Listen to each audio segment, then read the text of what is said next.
So hi again everyone. So we're going to have here our case 2 where in the given would be two sides and one not included angle. And we also call this case 2 as the ambiguous case. Why ambiguous? Because there could be a result that is one triangle, two triangles, or no triangle at all. So let's try this one. The angle A is given, side A and side B. So, mapapansin po ninyo, ano ang mga missing sa mga given po natin. So, we are to find angle B, angle C, and side C. So, the first thing that we'll be able to solve will be what? Side B. Kasi we already have the complete pair of A, but and also we have the half of B.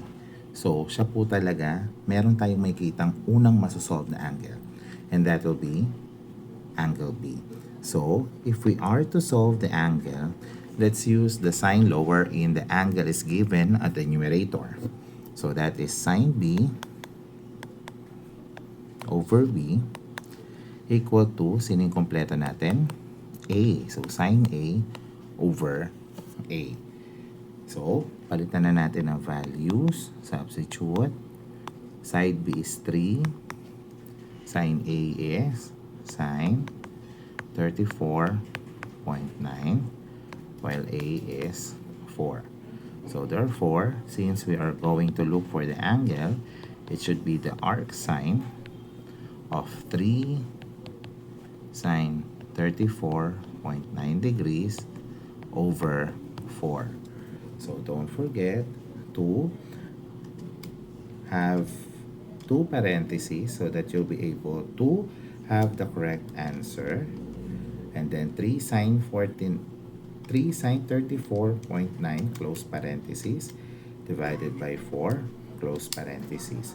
So you're going to have your answer to be angle B as 25.41 degrees. So nahanap na natin yung isang angle. Now, we already have angle A and angle B. So that means since we already have two angles of a triangle, we'll be able to find angle C.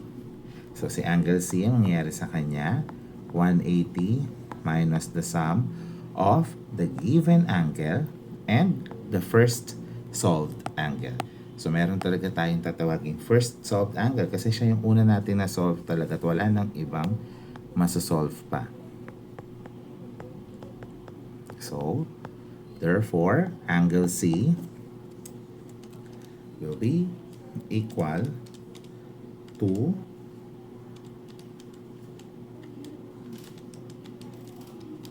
119.69. So now, since we already have angle C, we can now look for side C. Diba? So, side C, dito gamitin na natin ulit yung small letter sa itaas, sa numerator. And, sino pa rin yung kompleto o mula umpisa pa lang? Si A. So, C over sine 119.69 is equal to 4 over sine 34.9. So, therefore, 4 sine 119.69 all over sine 34.9. Since yan yung pinakaunang nakasanayan natin sa pagsasolve, be sure na tama yung pagtatype para pare-pareho po tayo ng sagot. So that will give us 6.07. And since it's a side, don't forget the unit of measurement to be based from what is given. So we are already done looking for the three missing parts. But we need to know if this could be, or if this given would mean fall under one triangle, two, or no triangle at all. Paano po malalaman? Ang sabi po, if the first solved angle is less than, mas mababa po sa given angle. So ito siya. If the first solved angle is less than the given angle, then we can say that our conclusion will be one triangle. Isang triangle lang po siya.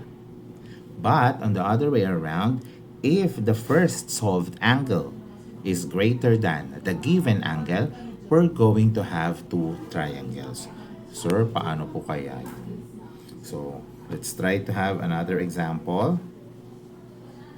Let's solve this one. Ayan.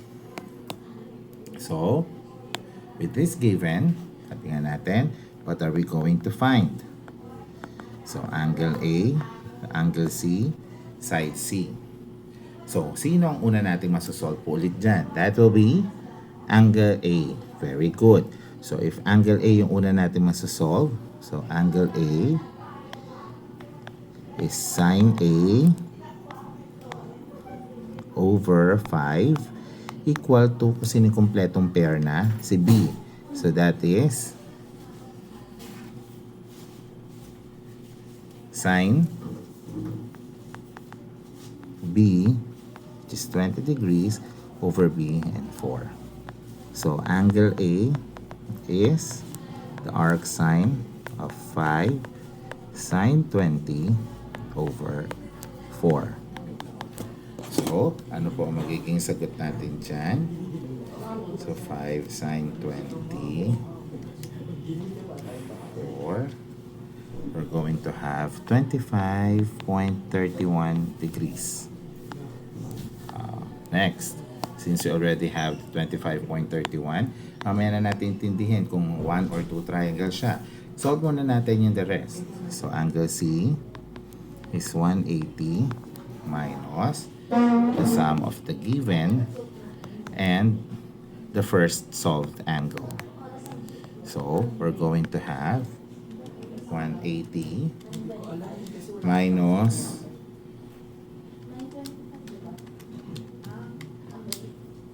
20 plus 25.31. So, 134.69 degrees. Yun po yung angle C natin. And then from there, we'll be able to solve side C. So, C over sine 134.69 is equal to, sino yung kompleto natin? Yung B, 4 over sine 20. So, C is therefore 4 sine 134.69 over sine 20. So, therefore, side C is equal to 4 sine 20 8.31 centimeters. Before we proceed, let's check again if the first solved angle is greater than the given angle. Mas mataas po ba siya? Yes. So, we are going to say that there are two triangles. Kung two triangles po siya, so, ano na po ang gagawin natin? Kung two triangles po siya, so we need to look also for kung ano yung nakita natin kanina, di ba? A, C, and C. We're going to also look for the second angle A, the second angle C, and the second side C. So, paano po yan makukuha? Since A is the first solved angle, we can have the second angle A also to be the first thing that we are going to solve. So, paano ko po siya malalaman? So, masasabi po natin that they are supplementary. So, that's why automatic, we are going to subtract the first solved angle from 180. So, that is given as this one. So, the first solved angle will be equal to 154.69 degrees. So, hindi na natin iintindihan yung una natin na solve. Meron na tayong second angle A, pero ito pa rin ang main given natin. So, meron pa rin tayong angle B. mahanap natin si second angle C by having the sum to be subtracted from 180. So 20 plus 154.69. So 180 minus the sum of 20 and 154.69. So this is 5.31 degrees. So that's the second angle C. And still, pwede na natin mahanap si second side C. So that is second side C over sine 5.31 equal to, kasi yung kompleto ulit, umpisa pa lang si B. So 4 over sine 20. So if we're going to have that, so therefore, second side C is 4 sine 5.31 over sine 20. Type lang ulit natin sa calculator.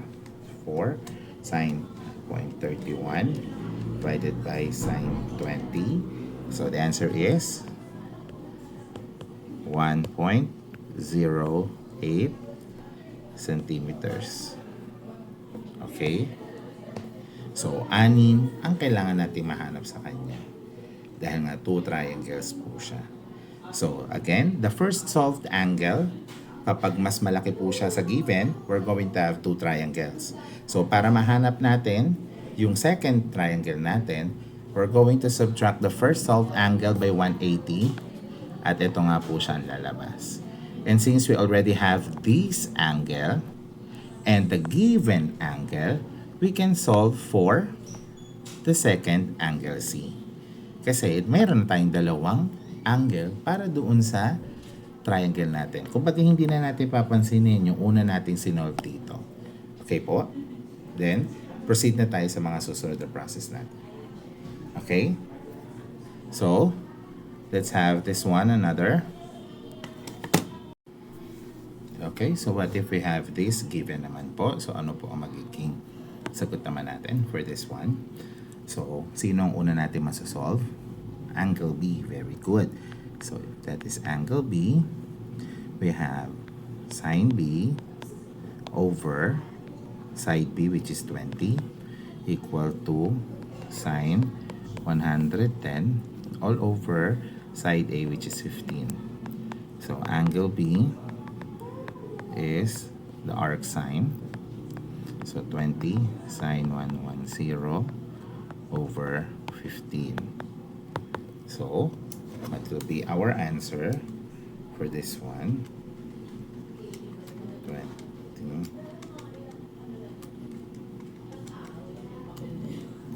Okay. So, sir, lumalabas po math error. Bakit po ganon? Ibig sabihin yan, our conclusion, there will be no triangle. Very good. Pero, bakit nga po ba, sir, lumalabas ang no o math error? Ibig sabihin kasi hindi siya applicable or hindi siya po pwede. Why? Try to solve what is 20 sine 110 divide 15. Ano ang lumalabas? The answer for this one is 1.25. Ang value po kasi ng sine would only be within the range of negative 1 up to positive 1. Kaya pag may lumagpas doon, hindi na possible na magkaroon ng value si sine. That's why it's becoming a math error. Okay? Sige po. So, good luck and do your best para dito po sa gagawin ninyo at pwede nyo itong gawing reference for your quiz. Sige po. Thank you.